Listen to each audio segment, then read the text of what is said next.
इंसान अपनी भावनाएं ज्यादातर बोलकर ही व्यक्त करता है, पर क्या हो अगर आप बोल ही ना पाएं। हालांकि बोली बंद होने की समस्या अफेजिया या वाचाघात की समस्या कहलाती है। एक प्रकार का भाषा विकार है जो कि मस्तिष्क के भाषा नियंत्रित करने वाले भाग को क्षति पहुंचाता है। इस समस्या के अंतर्गत पीड़ित व्यक्ति को लिखने, पढ़ने और बोलने में समस्या का सामना करना पड़ता है। यह बीमारी लाइलाज नहीं, बस जरूरत है जागरूकता की। इस गंभीर बीमारी को लेकर एम्स भोपाल की speech language pathologist doctor Pinki Singh और अफेजिया से ग्रस्त रहे 2 मरीजों से यश भारत ने विशेष चर्चा की। डॉक्टर पिंकी सिंह ने अफेजिया बीमारी को लेकर कहा कि इस बीमारी को लेकर लोगों में जागरूकता नहीं है, इसलिए बहुत से मरीज इस बीमारी से ग्रसित हमेशा रहते हैं। स्ट्रोक या किसी भी तरीके का जो ट्रॉमेटिक ब्रेन इंजरी होती है, उसके बाद जो अपने मस्तिष्क में जो भाषा का जो एरिया होता है वो एरिया इफ़ेक्ट होता है, और उस एरिया के इफ़ेक्ट होने से अफेजिया होता है। अफेजिया में सिर्फ बोलने की तकलीफ़ नहीं होती। अफेजिया ऐसा चीज़ है जिसमें कि बोलना, समझना, ऐसा कई बार ऐसा प्रतीत होता है कि इंसान को सुन नहीं पा रहा है, लेकिन वो एक्चुअली सुनना नहीं, वो समझने की तकलीफ़ हो जाती है। लिखना, पढ़ना सब कुछ अफेक्ट होता है, लेकिन ये ऐसा नहीं है कि हर एक अफेजिया से ग्रसित लोगों को ये सब चीज़ें होगी। इसमें बहुत वेरिएशन होता है, डिपेंड करता है कि आपके कौन से साइट में लीज़न हुआ है और वो किस लेवल तक का है। ज़्यादा अगर लेवल की ग्रसित होगा, अगर सीवियरिटी होगी तो प्रॉब्लम्स ज़्यादा होती है।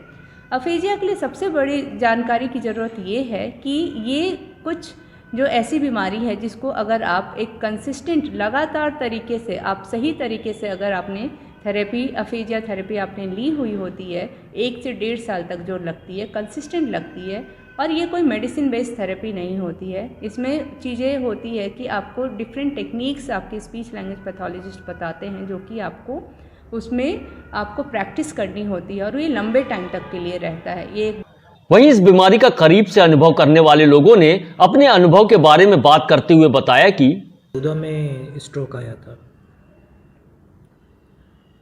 उसके बाद मेरी स्पीच चली गई थी, तो डॉक्टर ने बोला कि आपको अफेजिया प्रॉब्लम है, आप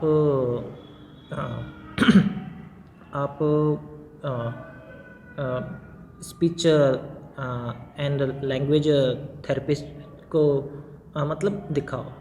तो हमने दिखाया, तो ट्रीटमेंट चालू था, मतलब थेरेपी चालू थी। उसके बाद धीरे धीरे मेरी स्पीच ऑलमोस्ट मतलब आ गई थी। मेरा नाम जानकी भदौरिया है, मैं भोपाल की हूँ। मेरा एक्सीडेंट हुआ था और फिर मेरी आवाज़ चली गई थी। 6 महीने तक मेरी आवाज़ नहीं आई थी। मैं थोड़ा बुरा लगा था, ऐसा लगा कि कब आवाज़ आएगी, और मुझे लगे कि बहुत लोगों को दिखाया था डॉक्टर पर, मुझे अच्छे से निराश ही मिली थी, है ना। मुझे लगा था कि मेरा कोई लाइफ ही नहीं है, ऐसा लग रहा है सबके लिए बोझ बन गई हूँ। फिर मुझे पिंकी मैम के संपर्क में आई, एम्स गई, फिर वहाँ से मेरा थेरेपी स्टार्ट हुई। फिर मेरी धीरे धीरे आवाज़ आने लगी।